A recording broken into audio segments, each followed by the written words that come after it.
Jadi jumpa lagi dengan aku Angela Devi. Di sini aku akan menjelaskan mengenai pendidikan kewarganegaraan. Jadi kalau kalian mau tahu, simak video sampai selesai. Oke? Nah, jadi di sini aku akan menyampaikan materi mengenai kewarganegaraan. Nah, yang pertama aku akan menyampaikan mengenai asas kewarganegaraan. Nah, jadi setiap negara itu bebas memilih penggunaan asas kewarganegaraan untuk menentukan status kewarganegaraan penduduknya. Kebebasan ini membuat beberapa negara memiliki asas kewarganegaraan yang berbeda-beda. Nah, dengan adanya asas perbedaan, maka dapat menimbulkan permasalahan. Nah, permasalahan itu diantaranya ada apartheid, yaitu tidak memiliki kewarganegaraan, dan ada bipartheid, yaitu memiliki kewarganegaraan ganda, serta ada multipartheid, yaitu memiliki lebih dari 2 kewarganegaraan. Sebenarnya, apa itu asas kewarganegaraan? Asas kewarganegaraan adalah dasar pikir atau pedoman yang digunakan oleh suatu negara dalam menentukan status kewarganegaraan. Asas kewarganegaraan Indonesia menurut Undang-Undang Nomor 12 Tahun 2006 tentang Kewarganegaraan Republik Indonesia diatur dalam penjelasan umum. Pada undang-undang tersebut menerangkan bahwa Indonesia menganut 4 asas kewarganegaraan, yaitu asas ius sanguinis, terus ius soli, dan ada kewarganegaraan tunggal dan kewarganegaraan ganda terbatas. Jadi apa sih perbedaan antara 4 asas tersebut? Nah, jadi yang pertama yaitu ada asas ius sanguinis. Nah, asas ini merupakan asas kewarganegaraan yang berdasarkan darah atau keturunan. Pada asas ini, negara tempat kelahiran bukan menjadi penentu status kewarganegaraan. Nah, beberapa negara yang menganut asas sanguinis ini diantaranya yaitu Cina, Belgia, Finlandia, Jepang, Jerman, Yunani, India, Italia, Filipina, Polandia, Portugal, dan lain-lain. Nah, contoh pada asas ini yaitu contohnya Benny adalah seorang anak yang lahir di Indonesia dari 2 orang tua dengan kewarganegaraan Cina. Status kewarganegaraan Benny adalah warga negara Cina mengikuti status kewarganegaraan orang tuanya. Seperti itu. Nah, yang kedua yaitu ada asas ius soli. Asas ius soli ini yaitu status kewarganegaraan seseorang ditentukan berdasarkan tempat kelahirannya. Orang tersebut dapat menjadi kewarganegaraan di mana ia dilahirkan. Negara yang menganut asas ini diantaranya yaitu ada Amerika Serikat, Brazil, Argentina, Bolivia, Kamboja, dan lain-lain sebagainya. Nah, permasalahan status kewarganegaraan ini contohnya yaitu Benny lahir di Amerika Serikat, tapi status kedua orang tuanya adalah warga negara Indonesia. Sedangkan Amerika Serikat menganut asas ius soli, sehingga status kewarganegaraan Benny adalah warga negara Amerika Serikat karena ia dilahirkan di sana. Namun, Benny juga diakui sebagai warga negara Indonesia karena kedua orang tuanya berkewarganegaraan Indonesia. Nah, sehingga Benny memiliki kewarganegaraan ganda atau bipartheid. Status kewarganegaraan ganda tersebut memiliki Benny hingga berusia 18 tahun. Setelah itu, Benny harus menentukan kewarganegaraannya sendiri tepat waktu usia 21. Tiga yaitu ada asas kewarganegaraan tunggal. Jadi asas ini yaitu mengharuskan seseorang dewasa hanya memiliki 1 kewarganegaraan, berlaku untuk setiap orang. Setiap warga negara hanya memiliki 1 kewarganegaraan atau apartheid. Seorang dewasa tidak bisa memiliki kewarganegaraan ganda atau bipartheid. Aturan pada asas ini juga tidak memperbolehkan seorang dewasa memiliki lebih dari 1 kewarganegaraan, yaitu multipartheid. Nah, contoh dari asas ini yaitu terjadi pada anak-anak sebelum usia 18 tahun. Bila suatu anak lahir di kalangan warga negara, baik luar maupun dalam negeri, anak yang terlahir dengan melibatkan 2 negara yang menganut asas kewarganegaraan berbeda akan memiliki kemungkinan berkewarganegaraan ganda. Setelah dewasa, seseorang dengan kewarganegaraan ganda harus memilih apa status kewarganegaraan yang dikehendaki. Nah, yaitu asas keempat, asas terakhir yang dianut di negara kita, yaitu ada asas kewarganegaraan ganda terbatas. Nah, pada asas ini memungkinkan seseorang memiliki kewarganegaraan ganda. Asas kewarganegaraan ini menentukan kewarganegaraan ganda lebih dari 1 kewarganegaraan bagi anak-anak sesuai ketentuan yang diatur dalam undang-undang. Kewarganegaraan ganda hanya bisa dimiliki ketika anak-anak dan setelah berusia 18 tahun. Selanjutnya, seorang dengan kewarganegaraan ganda tersebut harus memilih atau menentukan salah satu kewarganegaraan yang dikehendaki. Contoh dari permasalahan asas ini yaitu Benny lahir di negara yang menganut asas ius soli dari kedua orang tua warga negara Indonesia. Kondisi ini membuat Benny mempunyai 2 kewarganegaraan atau bipartheid. Benny boleh memiliki 2 kewarganegaraan hanya sampai berusia 18 tahun. Benny harus memilih atau melepaskan salah satu kewarganegaraan yang dikehendakinya. Sekian penjelasan mengenai asas kewarganegaraan menurut Undang-Undang Nomor 16 Tahun 2006. Nah, jadi itu di sini ada negara yang menganut ius soli dan ada pula yang menganut ius sanguinis. Nah, baru-baru ini kedua asas ini pada umumnya dianut secara simultan. Bedanya ada negara yang lebih menitik beratkan pada penggunaan ius sanguinis dengan ius soli sebagai pengecualian. Ada juga negara yang lebih menitik beratkan pada penggunaan ius sanguinis dengan ius soli sebagai pengecualian. Penggunaan kedua asas secara simultan ini mempunyai tujuan agar status apatrid atau tidak berkewarganegaraan stateless dapat terhindari, seperti itu. Nah, jadi pembahasan yang kedua saya akan membahas mengenai cara memperoleh kewarganegaraan Indonesia menurut Undang-Undang Nomor 62 Tahun 1958. Di dalam sebuah negara pasti memiliki hukum yang dijadikan landasan dalam penyelenggaraan negara dan peraturan tersebut juga bermacam-macam. Salah satunya peraturan yang mengatur tentang penyelenggaraan kewarganegaraan.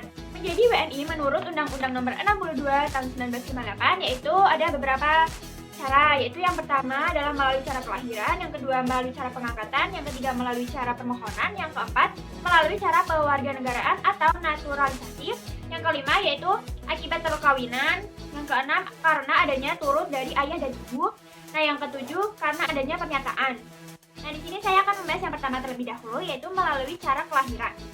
Kelahiran seseorang dapat menyebabkannya menjadi warga negara Indonesia, baik dilandaskan pada keturunan orang Indonesia ataupun kelahiran yang terjadi di wilayah atau negara Indonesia. Landasan ini digunakan agar tidak ada yang namanya apatrid atau tidak memiliki kewarganegaraan.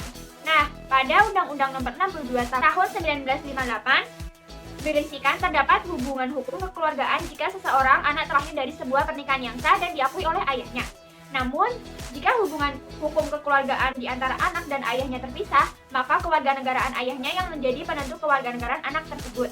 Contohnya, yang pertama, karena di dalam wilayah. Apabila ada seorang anak yang terlahir dalam warga negara Indonesia dan kedua orang tua anak tersebut belum diketahui, maka anak tersebut menjadi warga negara Indonesia. Nah, yang kedua, karena sebab keturunan. Apabila ada seorang anak yang terlahir dalam rentang waktu 300 hari setelah kematian ayahnya, setelah ayah dari anak tersebut sudah menjadi warga negara Indonesia, maka anak tersebut juga berkewarganegaraan Indonesia. Nah, penjelasan yang kedua yaitu melalui cara pengangkatan.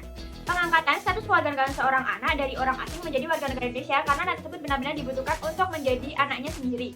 Dalam pemberian kewarganegaraan Indonesia pada anak tersebut, dibatasi pada anak yang berusia 5 tahun, serta mendapat pengesahan dari pengadilan negeri dari tempat tinggal orang tua yang telah mengangkat anaknya tersebut.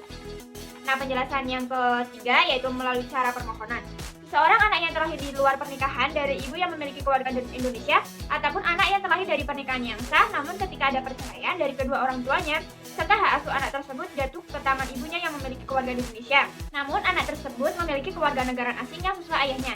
Sehingga dalam kasus ini, anak tersebut berhak mendapat kewarganegaraan Indonesia dengan mengajukan permohonan kepada Menteri Kehakiman. Apabila setelah memperoleh kewarganegaraan Indonesia serta tidak menjadi warga negara dari negara lain atau saat mengajukan permohonan, orang tersebut harus menyertakan surat keterangan tidak memiliki kewarganegaraan dari negara manapun sesuai dengan ketentuan atau peraturan yang berlaku di masing-masing negara sesuai dengan ketentuan penyelesaian dui kenegaraan antara negara Indonesia dengan negara yang bersangkutan. Nah, pembahasan yang keempat yaitu melalui cara pewarganegaraan atau naturalisasi. Negara Republik Indonesia ingin memberikan kesempatan pada warga negara asing yang berkeinginan menjadi warga negara Indonesia melalui cara pewarganegaraan atau naturalisasi. Supaya pemberian pewarganegaraan tersebut tidak bertentangan dengan tujuan dari pewarganegaraan, maka harus adanya ketentuan atau syarat tertentu. Nah, syarat itu yang pertama sudah berumur minimal 21 tahun. Apabila dia seorang laki-laki yang sudah menikah, maka perlu adanya surat persetujuan dari istrinya. Yang ketiga, terlahir di wilayah Republik Indonesia atau bertempat tinggal di Indonesia paling sedikit 5 tahun secara berturut-turut dalam kurun waktu 10 tahun secara tidak berturut-turut. Yang keempat, dapat menggunakan bahasa Indonesia dan memiliki pengetahuan tentang sejarah Indonesia serta tidak memiliki catatan hukum mengenai kriminal yang dapat merugikan negara Indonesia. Selanjutnya yaitu memiliki kesediaan untuk membayar uang kas negara atau bergantung terhadap penghasilan setiap bulan.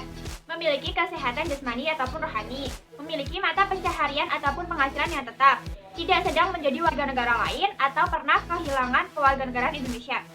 Permintaan kewarganegaraan ini bisa dilakukan dengan cara sebagai berikut ini, akan saya jelaskan. Yang pertama yaitu permohonan ditulis dengan menggunakan bahasa Indonesia disertai oleh bukti-bukti mengenai umur, persetujuan dari istrinya, percakapan dalam berbahasa Indonesia, dan lain-lain.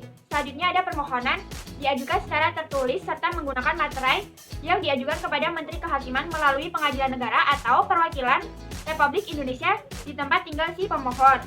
Nah, yang ketiga yaitu pengajuan melalui cara kewarganegaraan atau naturalisasi ini. Nah, di sini saya akan membahas yaitu warga negara asing tersebut mengajukan permohonan kepada Menteri Kehakiman. Menteri Kehakiman mengumumkan pewarga negara tersebut di dalam berita negara. Nah, jika semua permohonan itu ditolak, maka pemohon bisa mengajukan kembali. Menteri Kehakiman memiliki kewenangan untuk menolak dan menerima permohonan pewarganegaraan tersebut. Jika dikabulkan oleh Menteri Kehakiman, maka pemohon harus mengucapkan sumpah atau janji setia di depan pengadilan negara. Nah, lalu yang kelima yaitu ada akibat adanya perkawinan. Nah, pemerintah Republik Indonesia ini mempunyai landasan bahwa dalam sebuah pernikahan seharusnya pasangan suami istri tersebut mempunyai kewarganegaraan yang sama. Walaupun yang menjadi penentu kesatuan kenegaraan tersebut ialah suami, namun jika perempuan warga negara Indonesia menikah dengan seorang orang laki-laki warga negara asing, maka itu akan kehilangan kewarganegaraan Indonesia.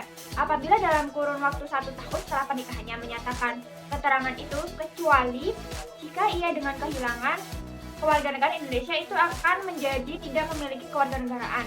Begitu pula sebaliknya, jika seorang perempuan asing yang menikah dengan laki-laki yang memiliki kewarganegaraan Indonesia tidak selamanya mendapatkan kewarganegaraan Indonesia. Hal itu dikarenakan agar tidak adanya kelebihan kewarganegaraan. Seperti itu. Lalu yang keenam yaitu karena adanya turut dari ayah dan ibu. Anak yang berusia di bawah 18 tahun dan belum menikah turut ayahnya dan anak tersebut tidak mempunyai hubungan hukum kekerabatan dengan ayahnya serta ibunya, maka bisa dibilang bahwa anak tersebut belum dewasa. Oleh karena itu, kewarganegaraan anak tersebut sesuai dengan kewarganegaraan ayahnya yang mempunyai hukum kekerabatan dengan ayahnya. Dan apabila ia tersebut kehilangan kewarganegaraan, maka anak tersebut juga kehilangannya yang mempunyai hukum kekerabatan dengan ayahnya, kecuali apabila dengan kehilangan kewarganegaraan Indonesia, maka anak tersebut tidak memiliki kewarganegaraan. Jadi yang terakhir yaitu karena adanya pernyataan. Nah, jadi jika seorang perempuan yang berkewarganegaraan asing dalam kurun waktu 1 tahun setelah pernikahan terjadi menyatakan keterangan untuk itu, begitu pula sebaliknya apabila seorang perempuan yang berwarganegara asing tersebut mendapatkan kewarganegaraan Indonesia dan masih mempunyai kewarganegaraan lain serta keterangan tersebut tidak boleh dinyatakan, maka seorang perempuan asing yang menikah dengan seorang laki-laki yang memiliki kewarganegaraan Indonesia akan memperoleh kewarganegaraan Indonesia. Sekian yang dapat saya sampaikan mengenai kewarganegaraan. Sebelumnya saya mohon maaf. Terima kasih. Semoga menambah ilmu untuk kalian semua. Bye.